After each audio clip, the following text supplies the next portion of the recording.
जाने कितने मौत के बीमार बैठे हैं और लाखों चले गए, करोड़ों तैयार बैठे हैं। क्या बोले पंडित जी के मोए भी सममी लालो ने भेद है सुनो सामनिया मोए भी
सुखदेव जी ने कहा राजन पंडित जी लेट जाते हैं, सब तो घोल के खाए और आराम से लेट गए। बोले थक गए, आराम कर ले, पैदल नहीं चलो जाए रहो। भगवान को ध्यान करके पंडित जी सोए गए। भगवान कन्हैया ने सोचा मेरी प्रेम दीवानी रुक्मिणी को भेजो, बहुत दूर तो मार्ग नहीं सोएगा। अपने दूतों को भेजा। भगवान ने कहा खा लाओ पंडित जी को। बहना और रास्ते से पंडित जी को उठवाया कि भगवान ने द्वारका की बगीचे में लिटवा लिया। जो पंडित जी के नेत्र खुले, अरे भैया सब सोने की द्वारका। पंडित जी माता बहनों चलते चलते पहुंचे जब भगवान कन्हैया का दरबार लगा है। पंडित पूछने लगे आप लोगों में कन्हैया कौन? बोले वो काले कलू के पीछे बैठे हुए वही कन्हैया है।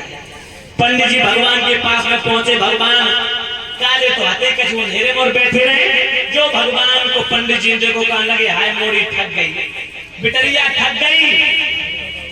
कितनी सुंदर रुक्मिणी चन्ना जैसी उजरिया और जब का करकाली नरिया है गजब है गो, बिटरिया ठग गई। जो इतने शब्द सुने भगवान ने, भगवान मन की भावना को समझ गए। तो पंडित जी को ढेड़ी ढेड़ी तिरछी तिरछी चितवन से देखो कहां लगे बहना गजब हुई, एक कमी हो तो चल जाए, जब तो सब कमी ही कमियां हैं। कालो ऐसे तो है ही, भेड़ा है भेड़ा, कितने देख रहा हो तो कितने नजर। हाँ भाइयों माता बहनों भाई बंधु, पंडित जी ने जैसे इतने शब्द कहे पंडित जी को देख के भगवान मुस्कुराए। भगवान की मुस्कुराहट ने पंडित जी के अंतःकरण को सुख सब निर्मल बना दिया। पंडित जी ने माता बहनों बलराम से कहा कन्हैया से एकांत में मिलना चाहते। बलराम बोले जाओ कन्हैया पंडित जी से एकांत में मिल लो, दान दक्षिणा की बात करेंगे। पंडित जी सब लोगों के सामने नहीं बोल पा रहे हैं क्योंकि शर्मा रहे। जाओ एकांत में पंडित जी मिले, सारी हकीकत बताई।